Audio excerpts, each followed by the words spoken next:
হজরত জিবরাহিল আলাইহিসসালাম নবী করিম সাল্লাল্লাহু আলাইহি ওয়াসাল্লামের কাছে একটি ঘটনা বর্ণনা করেন। এক ব্যক্তি পাহাড়ের উচ্চ চূড়ায় 500 বছর ধরে আল্লাহ পাকের ইবাদতে মশগুল ছিল। ওই পাহাড়ের চারিদিকে লবণাক্ত পানি দ্বারা বৈশিষ্ট্য ছিল। আল্লাহ তাআলা তার জন্য পাহাড়ের অবরন্ত সুপ্রের পানির ঝর্ণার একটি আনার গাছের সৃষ্টি করেন। প্রতিদিন সেই ব্যক্তি আনার ফল খেত এবং পানি পান করত আর পানি দিয়ে অজু করত।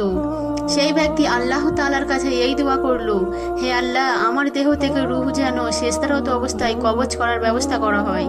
আল্লাহ তাআলা তার এই দোয়া কবুল করেন। হযরত জিবরাইল আলাইহিস সালাম বলেন, আমি আসমানে আসা যাওয়ার সময় তাকে শেষদারত দেখতাম।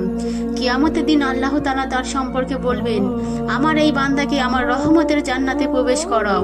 ওই ব্যক্তি বলবে, না, বরং আমার আমলের বরকতে। তখন নির্দেশ আসবে, আমার নিয়ামতের বিপরীতে তার কৃতামল পরিমাপ করো। পরিমাপ করে দেখা যাবে 500 বছরের ইবাদতে খতম হয়ে গেছে একটি চোখের নিয়ামতের বিনিময়ে। তখন আল্লাহ পাক নির্দেশ দিবেন, আমার বান্দাকে জাহান্নামে নিয়ে যাও।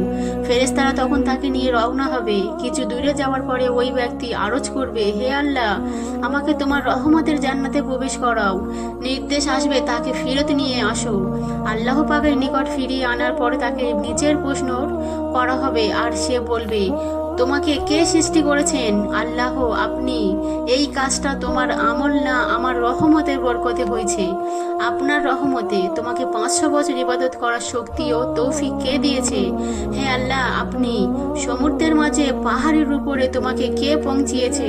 লবণাক্ত পানির মাঝে সুপ্রিয়ের পানির ব্যবস্থা কে করেছে? আনার গাছ কে সৃষ্টি করেছে? তোমার দরখাস্ত মোতাবেক সিজদার মাঝে কে তোমার রূহ কবজ করার ব্যবস্থা করেছে?